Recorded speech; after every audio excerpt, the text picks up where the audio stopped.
Healthwise FAQ.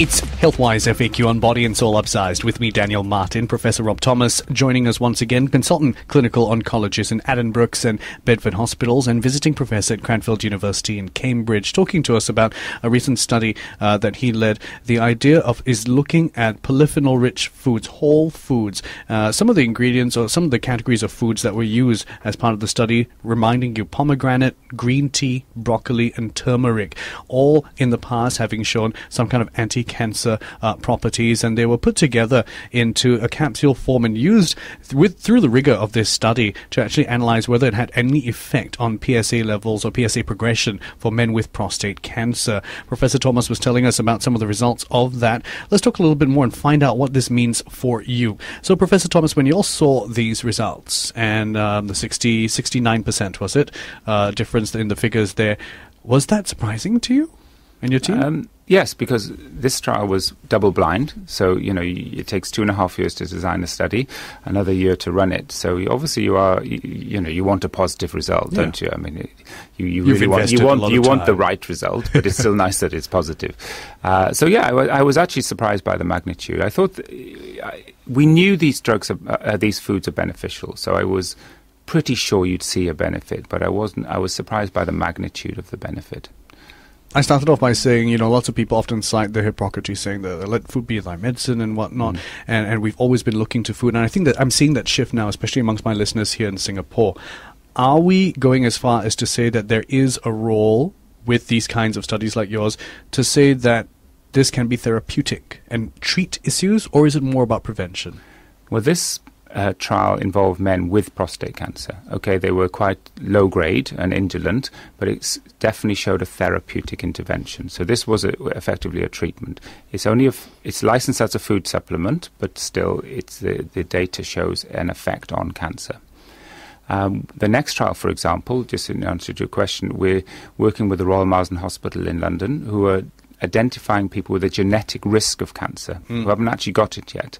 And the next trial is going to actually give this food supplement to men at risk. So either they've had a father or a brother with cancer, or they've got the genes, which, a bit like in breast cancer, the Angelina Jolie BRCA1, BRCA2, we're trying to identify the genes in prostate. We haven't quite got there yet, but we know if you have an increased risk. So probably the most significant advantage would be to take it if you're, to prevent it happening in the first place. We're also looking at other cancer types where, say, if a man has a skin cancer, and we know that 90% of cases you'll get another skin cancer within 5 years. Maybe you can have an intervention like this to stop your second cancer. But that research is ongoing. And we're also doing research on other symptoms like arthralgia, which is very common in cancer survivors. And we know that these sort of foods will help prevent arthritis, but most people don't start taking them until they've got their arthritis, and it's probably too late then. So we're also doing, because this trial was so successful and had so much publicity, that's allowed us to apply for more funding, and we're actually being more successful. So it's great for our research unit that we're now getting the money we've always wanted. So we've got a series of studies, I say one on arthritis. Yesterday in the University Hospital in Singapore, we met the urology team, and they're very interested in designing a study looking at male fertility. Because people who are infertile is because the sperms are fragile and they have too many DNA breaks.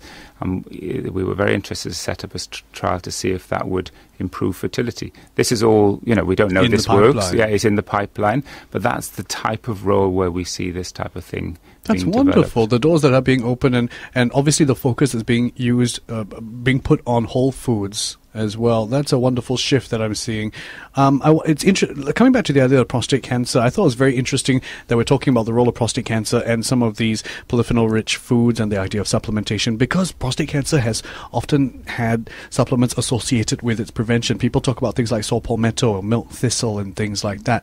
And it seems like it's well accepted, but do they have the same kind of rigor behind them? Do we know that?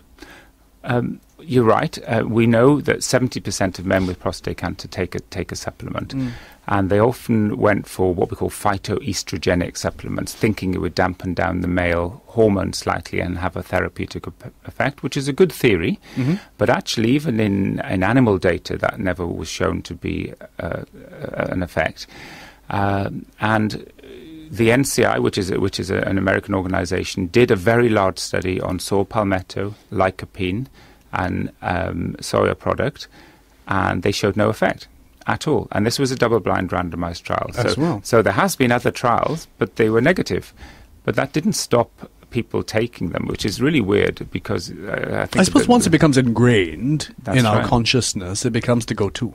Yeah, and people go to shops and they say, what can I take for my prostate cancer? And they're given supplements with no evidence behind them or evidence showing they're not helpful. To the contrary altogether. Yeah.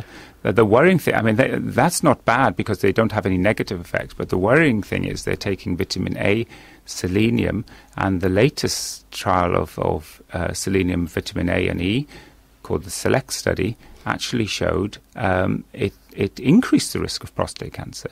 So you have to be careful because some of the extracted chemicals in vitamin and minerals might actually be doing you harm in the long term. So that's why we need research. That's why we need to, as a medical profession, we need to embrace what patients want to hear. Yeah.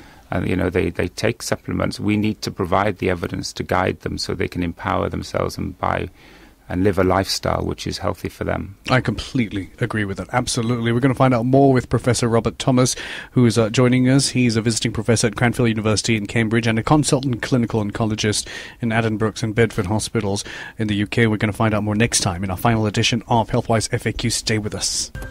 Healthwise FAQ.